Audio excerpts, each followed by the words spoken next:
दोस्तों नमस्कार। Warning sign आप लोगों को एक बार फिर से स्वागत है एक न्यू वीडियो में। आप सभी वीडियो को देखते हैं परंतु वीडियो को लाइक नहीं करते हो। मैं आप लोगों के लिए इतना मेहनत करता हूं। आपका एक लाइक हमारे लिए मोटिवेशन बनता है। वीडियो को लाइक करके चैनल को सब्सक्राइब कर ले। तो चलिए आज की कहानी शुरू करते हैं। आज की ये दिल दहला देने वाली कहानी सुनकर आपकी आंखों से आंसू आ जाएंगे। आज की ये घटना 2018 में तेलंगाना के मरियलगुड़ा शहर में हुई थी। 14 सितंबर 2018 के दिन इस वारदात को अंजाम दिया गया था। इस शहर में आमतौर पर हमेशा शांति रहती है। यहां कोई खून खराबा या फिर अपराध आमतौर पर नहीं होता है, लेकिन 14 सितंबर को वहां जो घटना हुई उससे पूरे शहर में सनसनी फैल गई। रोज की तरह उस दिन भी वहां आम लोगों का आना जाना शुरू था और हमेशा की तरह वहां बहुत से लोगों की चहल पहल थी। तभी उस समय वहां 21 साल की लड़की, जिसकी हाल ही में शादी हुई थी और वो प्रेग्नेंट भी थी, वो भी हॉस्पिटल में अपना रूटीन चेकअप कराने के लिए आई थी। उस लड़की के साथ उसका पति और उस लड़की की मां भी मौजूद थी। मां और बेटी अपने दामाद के पीछे चल रही थी और वो लड़की का पति अपनी पत्नी की रिपोर्ट्स लेकर आगे चल रहा था। अपना चेकअप कराने के बाद वो हॉस्पिटल से बाहर निकल ही रहे थे से एक आदमी ने कुल्हाड़ी से उस लड़की के पति की गर्दन पर वार कर दिया।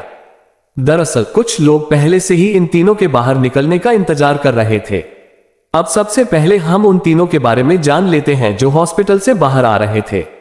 21 साल की अमृता वर्षिणी तेलंगाना की रहने वाली थी। अमृता बहुत ही रईस खानदान की बेटी थी। अमृता दिखने में खूबसूरत और साथ ही पढ़ाई में भी तेज थी। अमृता के पिता मारुति राव शहर के बड़े आदमी थे। जमीनों को खरीदकर उन पर बिल्डिंग बनाकर व्यापार करते थे। इसी बिजनेस के कारण वह शहर के बड़े और अमीर आदमी बन चुके थे।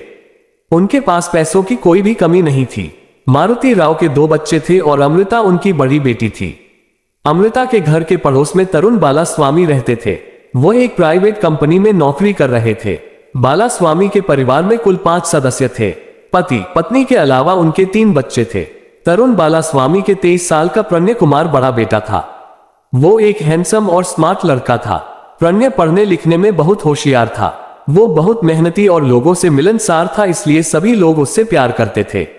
ये बात उन दिनों की है जब प्रणय 4th क्लास में पढ़ता था।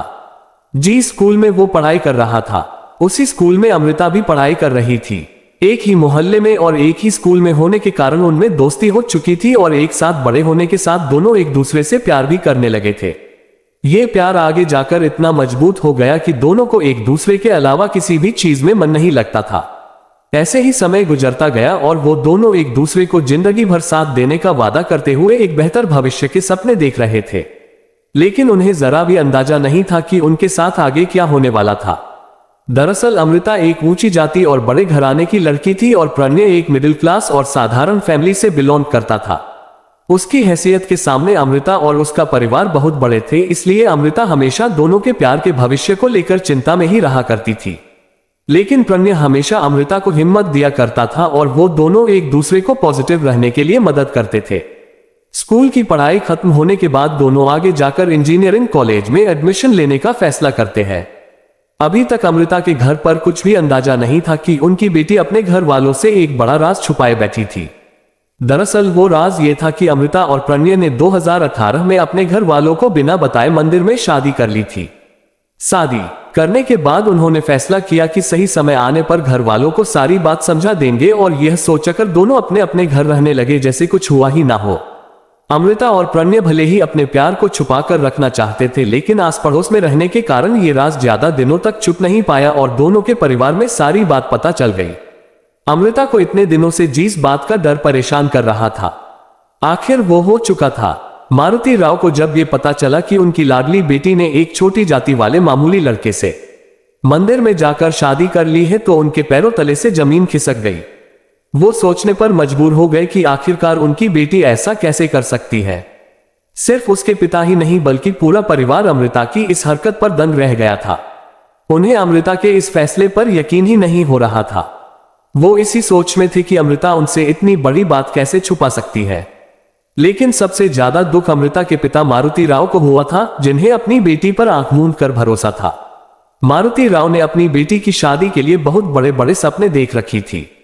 उनकी बड़ी बेटी होने के कारण वो अमृता की शादी किसी बड़े घर में धूमधाम से करना चाहते थे, जिसे लोग देखते ही रह जाए। लेकिन अमृता ने अपने पिता के इन सपनों को चकनाचूर कर वार्निंग साइन ये सब होने के बावजूद टीम मारुति राव इस शादी को मानने के लिए तैयार नहीं थे। उन्होंने अपनी पत्नी के जरिए अपनी बेटी को समझाने की बहुत कोशिश की। वो चाहते थे कि अमृता इस शादी को गलती समझकर भूल जाए और अपनी पढ़ाई पर ध्यान दे। उन्होंने अमृता से बोला कि समय आने पर वो खुद उसके लिए एक बड़े घर का अच्छा सा लड़का ढूंढ के उसकी शादी करा देंगे।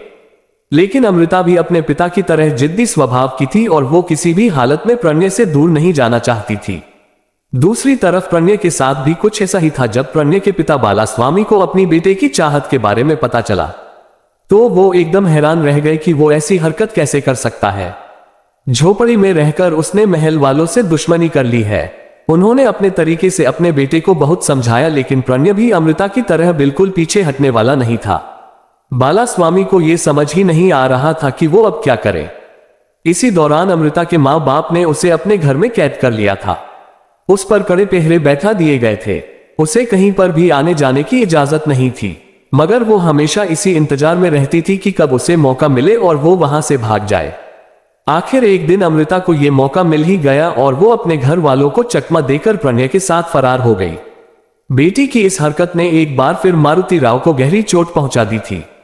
राव कोई छोटी मोटी हैसियत वाले इंसान नहीं थे, बल्कि वह शहर के बहुत बड़े और ताकतवर आदमी थे। बेटी की इस हरकत से समाज में मारुति राव की बहुत बेइज्जती हो रही थी।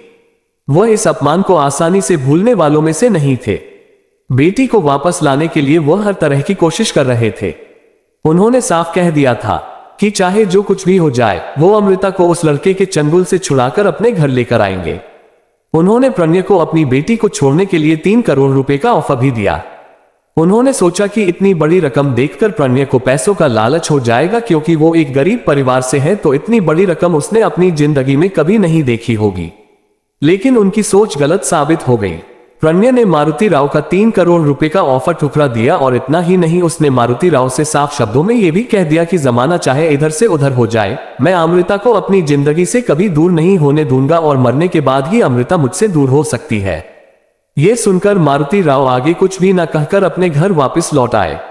लेकिन उनके दिमाग में अब कोई अलग ही बात चल रही थी। अब यह बात वो अच्छे से समझ चुके थे कि जब तक प्रणय जिंदा है वो कभी भी अमृता को उसके घर जाने नहीं देगा। अब उन्होंने अपना पैतरा बदल दिया। अब वो प्रणय को ही रास्ते से हटाने की प्लानिंग चालू करने लगे। उन्होंने सोचा कि क्यों ना प्रणय को ही खत्म कर दिया जाए, जिससे अमृता की जिंदगी से प्रणय नाम का कांटा ही दूर हो जाएगा। इसके लिए मारुति राव ने एक ऐसी खतरनाक योजना बनाई जिसमें प्रणय की रूटीन पर नजर रखने का काम मारुति राव ने अपनी पत्नी पर सौंप दिया, क्योंकि वह अमृता से बात करके उस पर यकीन बना सकती थी। इधर अमृता को अपने घर छोड़े करीब 2 महीने बीत चुके थे। एक दिन अमृता की मां ने उसे फोन किया और फिर से उसे बातचीत चालू कर दी। इतने समय बाद मां के साथ बात होने से अमृता को बहुत हल्का और अच्छा महसूस हो रहा था, और जब प्रणय को यह बात पता चली तब वो भी खुश हो गया। वो सिर्फ इतना चाहता था कि अमृता की मां किसी भी हालत में खुश रहे। अगर वो अपनी फैमिली से बात करके खुश थी तो इससे ज्यादा अच्छी बात क्या हो सकती थी। उस दिन के बाद हर 3-4 दिन में अमृता को अपनी मां का फोन आना चालू हो गया। मां बेटी आपस में लंबे समय तक बात किया करते थे और अमृता से हुई सारी बात अमृता की मां अपने पति मारुति राव को बताया करती थी। अमृता को अब अपने पिता पर भी धीरे धीरे भरोसा होने लगा था। अपनी बेटी को पूरी तरह विश्वास में लेने के लिए मारुति राव ने एक दिन अपनी बेटी अमृता को फोन किया और अमृता से बात करते हुए कहा कि मुझे इस शादी से कोई ऐतराज नहीं है। मेरा तो बस ये चाहता था कि तुम्हारी शादी धूमधाम से कर सकूं। मुझे तुम्हारे और प्रणय की शादी से कोई भी आपत्ति नहीं है।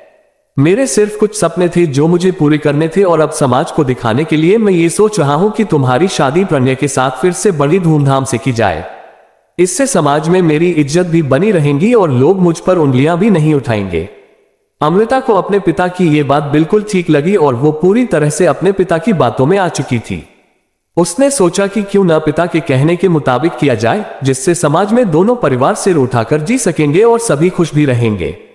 मारुति राव सिर्फ पैसों के मामले में अमीर नहीं थे, बल्कि उनके पॉलिटिक्स और बिजनेस में अच्छे खासे कनेक्शन थे और अपनी बेटी के लिए वह कुछ भी करने के लिए तैयार थे।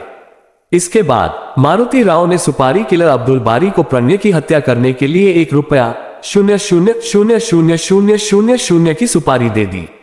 मारुति राव कोई भी काम अकेले नहीं किया करते थे। वो अपने हर काम में अपने भाई श्रवण राव और समुद्र राव से सलाह लिया करते थे। प्रणय के मामले में भी अपने भाइयों के साथ बातचीत करके उन्होंने ये सुपारी अब्दुल बारी को देने का फैसला कर लिया।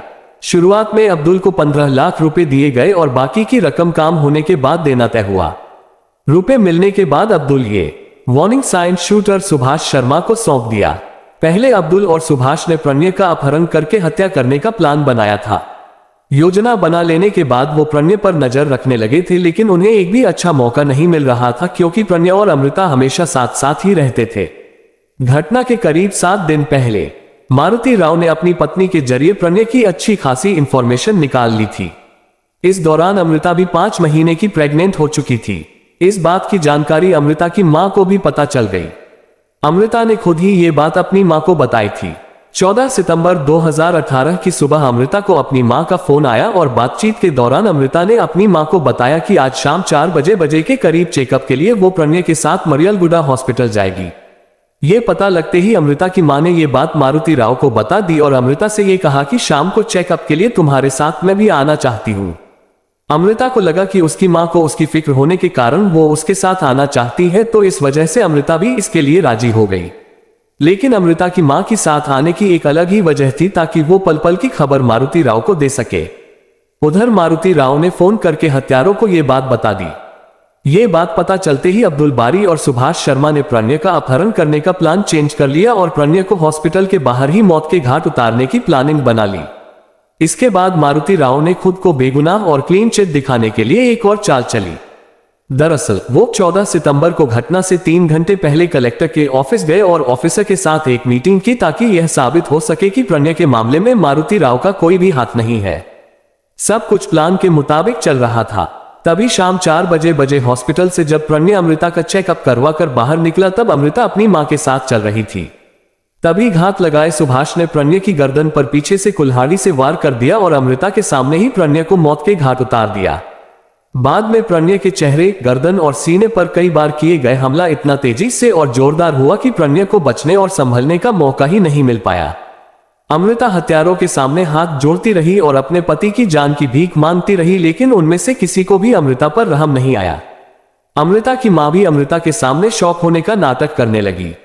वह ऐसा दिखा रही थी कि अपने दामाद की हत्या का उसे बहुत अफसोस हुआ है और इस तरह 23 साल के प्रणय को उन्होंने सबके आंखों के सामने जिंदा काट डाला। जब यह घटना हुई तो हॉस्पिटल के बाहर लगे सीसीटीवी कैमरे में यह पूरी घटना कैद हो चुकी थी, जो कि बहुत ही ज्यादा खौफनाक और दिल दहलाने वाली थी। इस घटना से पूरे शहर में सनसनी फैल चुकी थी और सारे लोग दहशत में आ चुके थे। पुलिस की जांच में पहले से ही शक की सुई अमृता के पिता मारुति राव पर थी और इनके अलावा अमृता ने भी आगे बढ़कर पुलिस वालों को यह बयान दिया कि इस पूरे हत्याकांड में उसके पिता और उनके भाई शामिल हैं। दिन दहाड़े हुई इस हत्या की वजह से पूरे तेलंगाना के लोगों का गुस्सा और भी बढ़ गया था और शहर भर में प्रणय की मौत पर आंदोलन शुरू हो गए थे। पुलिस ने सारी जनता को यह आश्वासन दिया कि कातिल चाहे कितने भी ताकतवर हो, प्रणय के हत्यारों को जरूर पकड़ा जाएगा और कानूनी कार्रवाई की जाएगी। आंदोलन के दबाव में आकर पुलिस वालों ने टी मारुति राव, डी श्रवण राव और टी समुद्र राव, उसके साथ साथ अब्दुल बारी, सुभाष शर्मा, असगर अली और मोहम्मद करीम को 2 हफ्ते के अंदर ही गिरफ्तार कर लिया।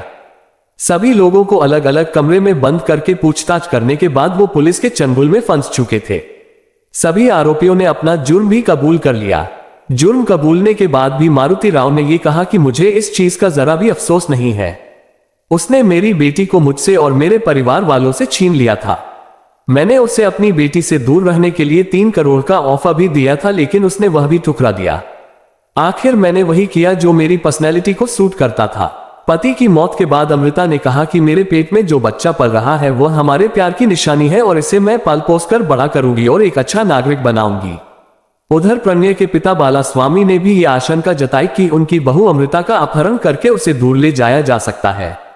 इसीलिए उन्हें और उनके परिवार को सुरक्षा की जरूरत है, क्योंकि मारुति राव एक बड़े आदमी है और वो कुछ भी करवा सकते हैं। बाद में ये केस कोर्ट में चलता रहा और अमृता इस केस का पूरा फॉलो अप करते हुए लगातार अपने पति के लिए न्याय की मांग कर रही थी। लेकिन अप्रैल 2019 में मारुति राव को जमानत मिल गई और वो बेल पर बाहर आ चुके थे और बाकी के आरोपी भी लगभग बेल पर छूट चुके थे। वार्निंग साइन अमृता पीछे नहीं हटेगी और वो चाहती थी कि उसके पति के सभी कातिलों को सजा मिले। लेकिन कुछ दिनों बाद दुनिया के तानों से और शर्मिंदगी की वजह से मारुति राव ने हैदराबाद में एक लॉन्च के अंदर जहर खाकर खुद को खत्म कर लिया। इस घटना के बाद उनके पास एक नोट भी मिला जिसमें उन्होंने अपनी बेटी अमृता और अपनी पत्नी से माफी मांगी। उम्मीद है आपने बहुत कुछ सीखा होगा इस कहानी से कि कैसे एक करोड़पति व्यक्ति जो आजकल के विकसित जमाने में भी ऊंच नीच जात पात को महत्व देकर अपनी और अपने पूरे परिवार की जिंदगी बर्बाद कर सकता है। क्या मारुति राव ने ये कदम सही उठाया? हमें कमेंट्स में जरूर बताएं। आज के लिए बस इतना ही। उम्मीद है कि वीडियो पसंद आई होगी। वीडियो को लाइक करके चैनल को सब्सक्राइब कर लें। धन्यवाद।